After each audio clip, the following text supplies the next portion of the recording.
Hi students, welcome to KC Botany. So நிறைய students வந்து நமக்கு கமெண்ட்ல கேட்டது என்ன கொஞ்சம் பார்த்தீங்கன்னா குவார்டர்லி எக்ஸாம்ஸ் வந்து எப்போ ஸ்டார்ட் ஆகுது அப்படிங்கிற மாதிரி கேட்டிருந்தாங்க.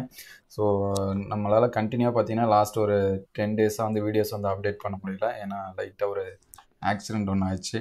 ஸோ அதனால் அப்டேட் பண்ண முடியல. ஸோ இப்போ தான் கொஞ்சம் ஓரளவுக்கு பரவாயில்ல. அதனால் வீடியோஸ் வந்து அப்டேட் பண்ணுறேன். ஸோ இனிமேல் அடுத்தடுத்த வீடியோஸில் இம்பார்ட்டன்ட் கொஷின்ஸு ப்ரீவியஸ் இயரோட குவார்டர்லி கொஷின் பேப்பர்ஸ் எல்லாமே அப்டேட் பண்ணுவோம்.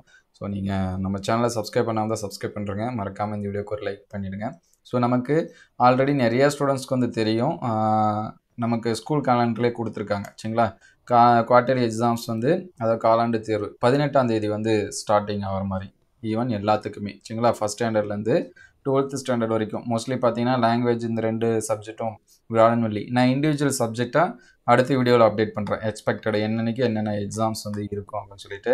ஸோ இன்றைக்கி பார்த்தீங்கன்னா நமக்கு 11th பப்ளிக் எக்ஸாம்ஸ் வந்து இல்லை அப்படின்னு சொல்லி கொடுத்துருக்காங்க. ஸோ இல்லைன்னா எல்லாத்துக்குமே மகிழ்ச்சி தான் சரிங்களா. கண்டிப்பாக இந்த வருஷம் கிடையாது, இந்த வருஷத்துலேருந்து இல்லை அப்படின்னு சொல்லியிருக்காங்க. ஸோ மற்றபடி 11th ஸ்டூடெண்ட்ஸ் வந்தீங்கன்னா நீங்கள் இன்னும் கொஞ்சம் மோர் இம்பார்ட்டன்ஸ் கொடுத்து நீங்கள் வந்து 12th என்ன அச்சீவ் பண்ண நினைக்கிறீங்களோ அது இப்போலேருந்து என்ன பண்ணுங்கள், ப்ரிப்ரேஷன் பண்ணுங்கள். ஸோ அதை பற்றி நம்ம அடுத்தடுத்து அப்டேட் பண்ணுவோம். ஸோ அதுக்கடுத்து சாட்டர்டே சண்டே எக்ஸாம்ஸ் வந்து இல்லை. அதுக்கடுத்து திங்கள் செவ்வாய் புதன் வியாழன் வெள்ளிக்கிழமை வரைக்கும் நமக்கு என்ன கொடுத்துருக்காங்கன்னா எக்ஸாம்ஸ் வந்து கொடுத்துருக்காங்க. அதுக்கடுத்து நமக்கு குவார்டர்லிக்கான லீவு சரிங்களா. கிட்டத்தட்ட 9 நாட்கள் நமக்கு வந்து லீவு வரும். ஸோ சாட்டர்டே சண்டே அதுக்கடுத்து மண்டே இதுலேருந்து ஸ்டார்ட் ஆகுது. இது எல்லாமே லீவு சரிங்களா. அதுக்கடுத்து ஆயுத பூஜை, விஜயதசமி இதெல்லாமே காலாண்டு தேர்வு விடுமுறை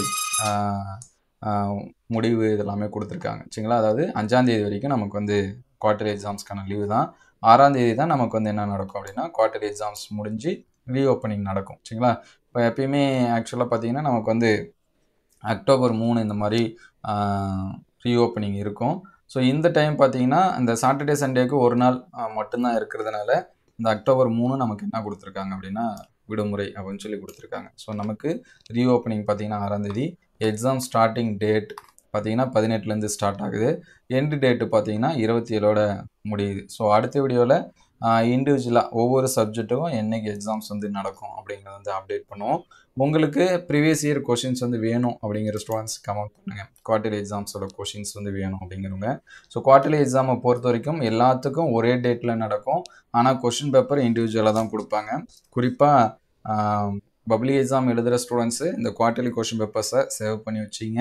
அதுலேருந்து நிறையா கொஷின்ஸ் வந்து பப்ளிக் எக்ஸாம்ஸ் கேட்பாங்க. ஏன்னா ஒவ்வொரு டிஸ்ட்ரிக்ட்லேயுமே பப்ளிக் எக்ஸாமில் பாயிண்ட் ஆஃப் வியூ தான் கொஷின்ஸ் வந்து எடுப்பாங்க சரிங்களா.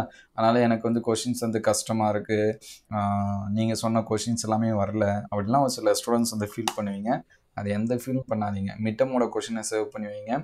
குவார்டர்லி ஹாஃப்லி இந்த கொஷின்ஸ் எல்லாமே சேவ் பண்ணி வச்சிங்கன்னா பப்ளிக் எக்ஸாம்ஸ்க்கு உங்களுக்கு ரொம்பவே ஹெல்ப்ஃபுல்லாக இருக்கும். ஸோ அடுத்தடுத்த வீடியோவில் நம்ம இயர் கொஷின்ஸ் எல்லாமே அப்டேட் பண்ணுவோம். Thank you all.